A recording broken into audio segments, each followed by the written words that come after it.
Hello YouTube, this is Morgan Airspeed Prime here with my next Attack on Titan anime review. This one's going to be for Season 4, Episode 5, Declaration of War. For anyone maybe watching one of my reviews for the first time, I am anime only with Attack on Titan, so I have no clue what happens in the manga. But yeah, let's get into this one. Very interesting episode, obviously, kind of incredible ending, just like with how incredible of a moment it was, but a lot of intriguing stuff before that. Obviously, the two, I suppose, sides of this episode are Eren and Reiner talking underneath the stage, basically, and then what Willy Tybur is actually explaining in terms of the true history of the world on stage, leading up to eventually Eren turning into the Attack Titan and it looks like he's about to eat Willy Tybur in an attempt to gain the power of the Warhammer Titan. But again, we're not actually sure. It is Willy Tybur who is the one who has the Titan power.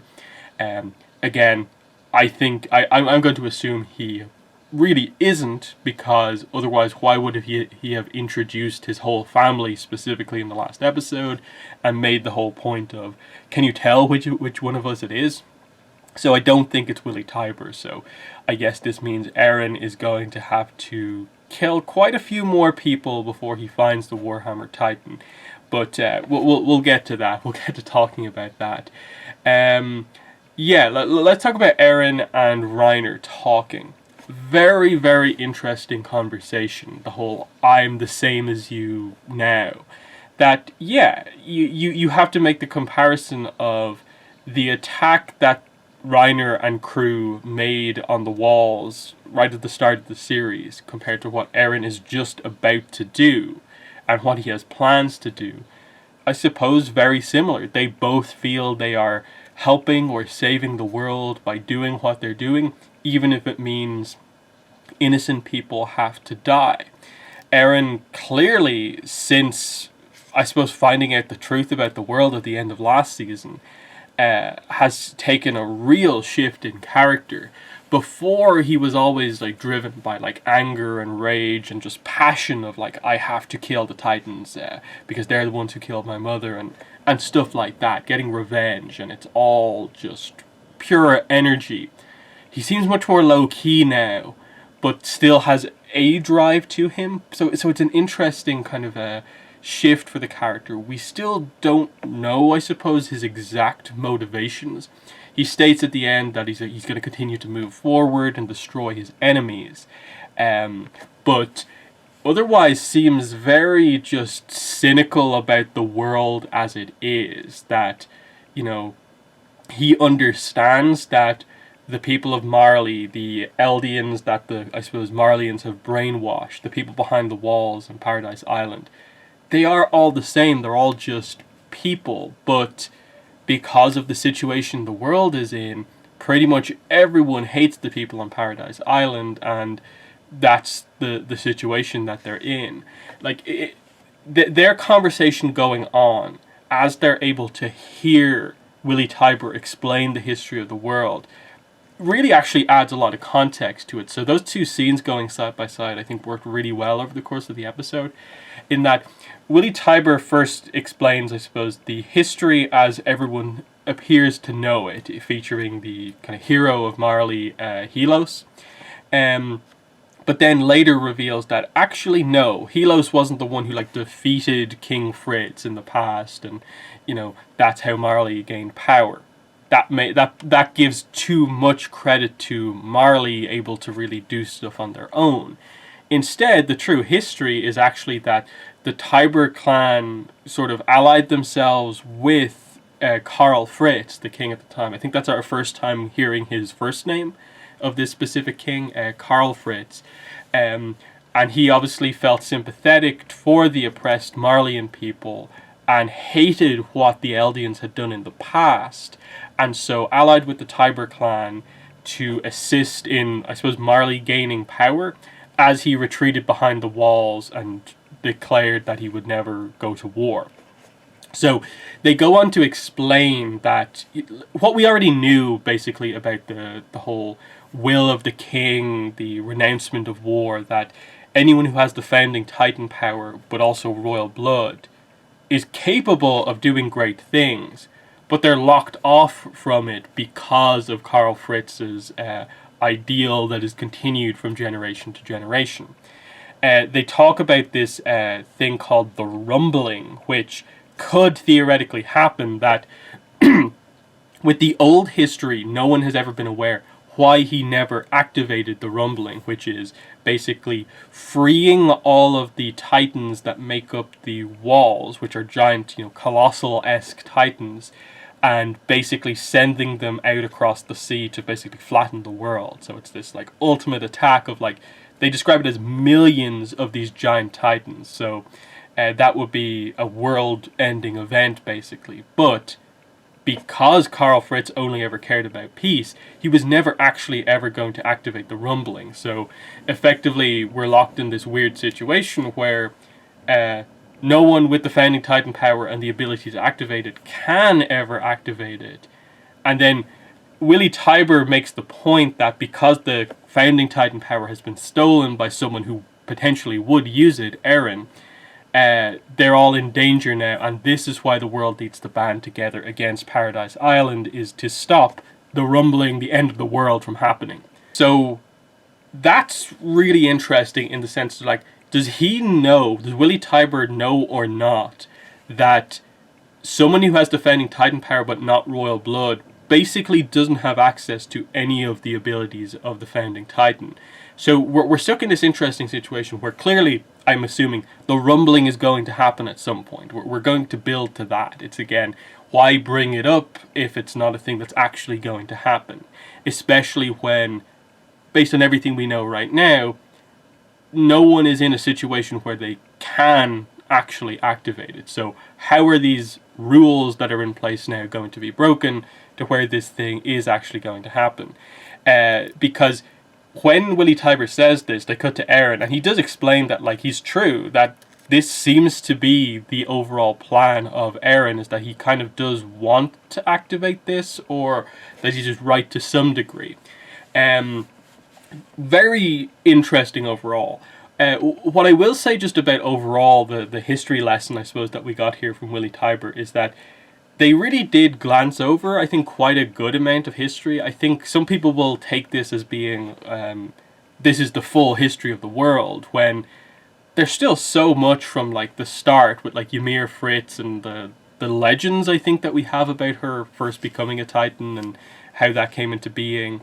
How Eldia then went on to gain power and do what they're basically summing up as like the atrocities of Eldia in terms of killing people and just becoming, well, I suppose effectively kind of what the Marleyans are like now, just being this dominant force that will do what they need to do to maintain power. The difference there is that I suppose they had the power of all of the Titans working together, but then they go on to explain that when they had no enemies to fight, they fought against each other, that the families that controlled each of the Titans just fought against each other, and that's the Great Titan War, which again they sort of skip over in terms of what exactly was happening during all of this, and they also glance over the specifics on how just King Fritz allying himself with the Tybur family actually results in Marley gaining control of like 7 of the 9 Titans.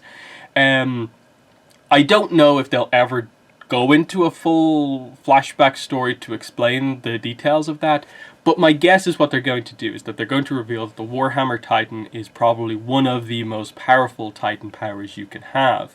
And so them working partly with King Fritz, targeting potentially like one at a time each of the other Titans, could assist Marley in gaining control of them. And I'm guessing it's something along the lines of that one of the most powerful Titans will then gain the control of other ones to build up to taking out the more powerful ones, and eventually the result is that only King Fritz with the founding Titan power and then the attack Titan are the ones who kind of remain like not on the Marley side of things. But again, in all of this, what does Marley actually do? Like, Marley's history, as far as we know, is just, early history is just that they are like an oppressed nation. King Fritz feels very sorry for them, and so basically agrees to giving all power over to them specifically, and then with the assistance from mainly Eldian people and them using Titans, they gain control of most of the world and become the sort of world superpower.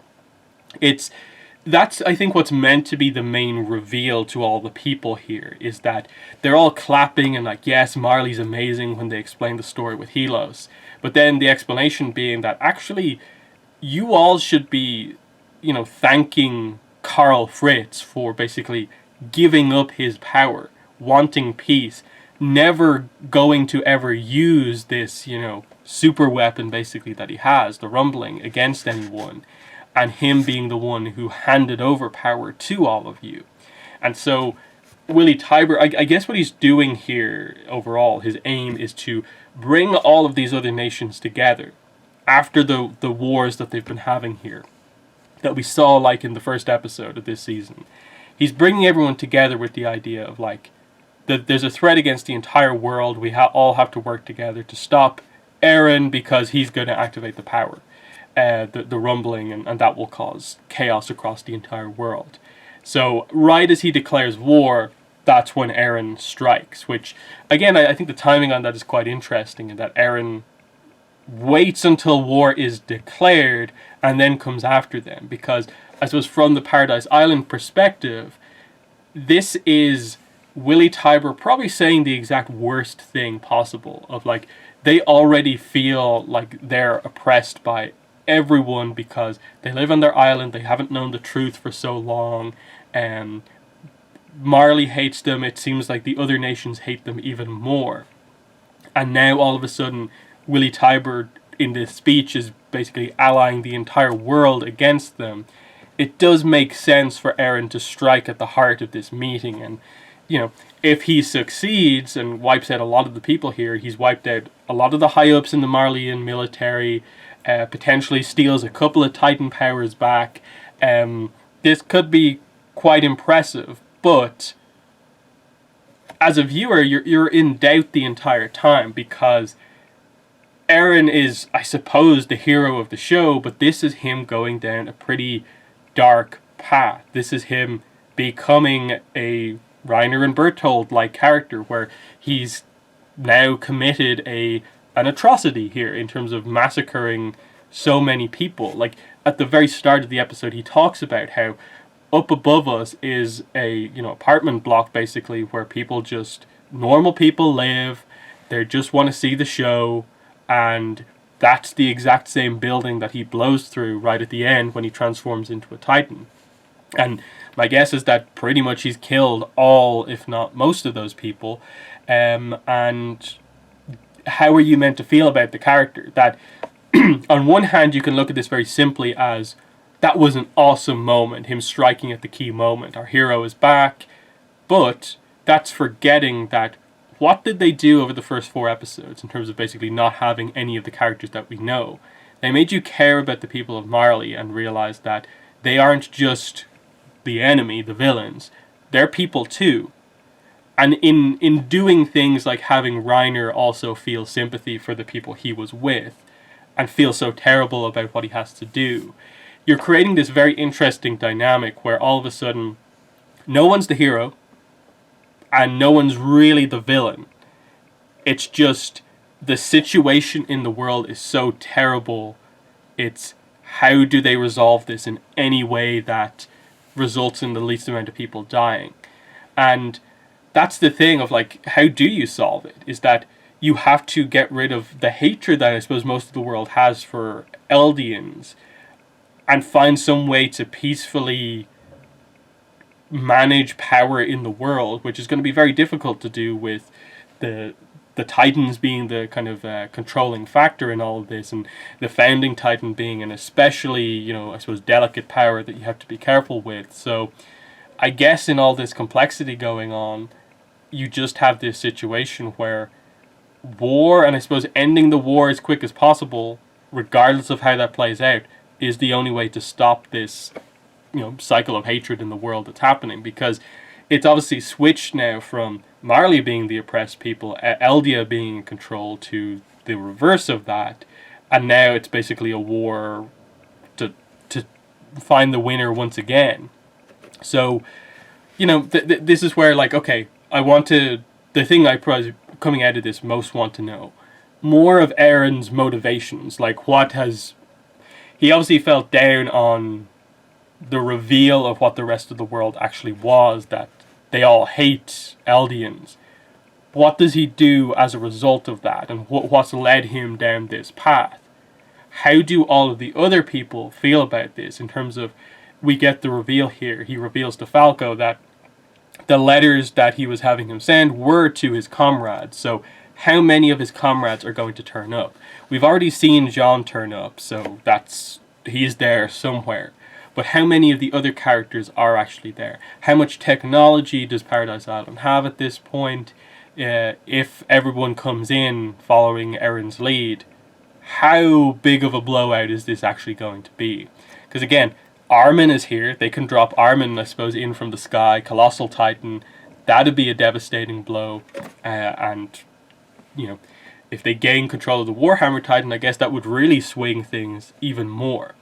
And then the other thing in all of this is how they get rid of the other warriors so that Eren isn't fighting like 4 or 5 Titan shifters at once, is that someone who is clearly now allied with Eren leads, who's it, Pieck and what's his name, the current holder of the Jaws Titan, I forget his name at the moment, those two into a room, cuts a rope, and they fall down into what is basically a Titan shifter trap. That if they transform, they'll basically just squish their Titans together, and they'll just be useless.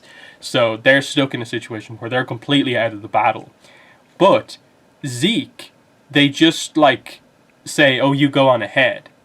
So very clearly, a lot of the setup stuff from the recent episodes, I think, lead you down the path of, I think Zeke has potentially changed sides. That I don't know if the soldier who put Pieck and everyone down the hole was one of the characters that we know of. I don't think the design really looked like anyone. So who is that? Is that like a new character? Or what?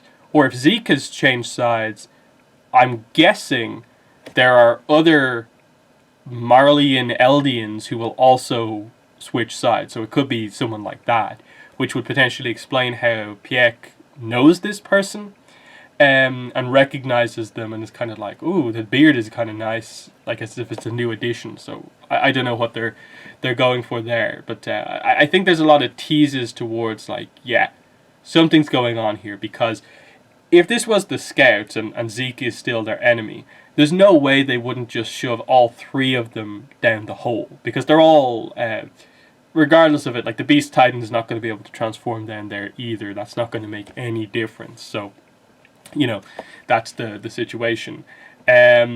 So there's I'm guessing there's gonna have to be some sort of a flashback or explanation establishing some communication between characters that has happened in between, like the time skip between season 3 and 4. Again, the baseball glove from the last episode, the fact that the high-ups were listening in on the conversation and Zeke said that thing of just no one's in the room, implying that there's someone outside of the room sort of listening in. All those things lead you to believe, okay, something kind of suspicious is going on here. But it just adds to the whole idea of, okay, what's the situation that we're in here now? What is the plan? Is it just activate the rumbling, which might fit for Eren in the sort of state that he's in, I suppose, at the moment? But I can't see much of the leadership of Paradise Island actually agreeing to a lot of that, in terms of Levi, Hanji, the other kind of military leaders there. Even I suppose a lot of Eren's friends. I doubt they'd fight alongside him, knowing that the plan is to activate the rumbling. But he clearly talks like it's true. I can do this. Now, was that meant to get across that that's what he was actually going to do? I'm not particularly sure, but either way, Eren is in a very interesting spot where he's clearly going down this darker path, and I really wonder how the show is going to go about doing this, because are they just committing to now Eren is going to be pretty much a villain? He's going to be the main character, but he's also going to be a villain going forward. How do they do that and like end the show with that? In that, I don't know. After so many seasons with him, it just feels weird that like, oh, we're just gonna have a very tragic ending for this character. I'm interested to see where they go with that. There's obviously a long way to go before we're right at the end of the series, but I guess we're gonna have to get some of his ideals and approach going forward pretty soon. But yeah, other than that, the interesting one is that the leader of the Asian clan was talking to Willie Tybur, and then her response after that was that she is leaving. She doesn't want to hear or whatever's going on, or has a feeling something's going to happen. So, is that implying that potentially that clan has sided with Paradise Island in all of this, and she knew that this attack was coming? Potentially.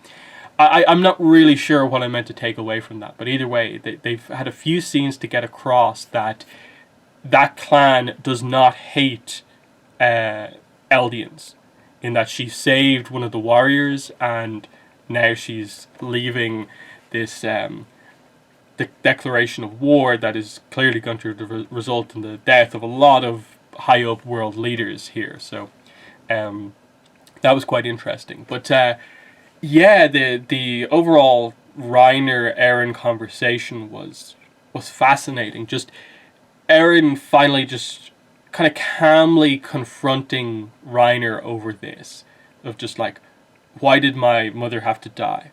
Why did you do it? And Reiner's answer is the exact same answer that Eren has for why he's about to do what he's about to do, which is, I feel I'm saving the world. It's what I have to do. Like, it's my mission.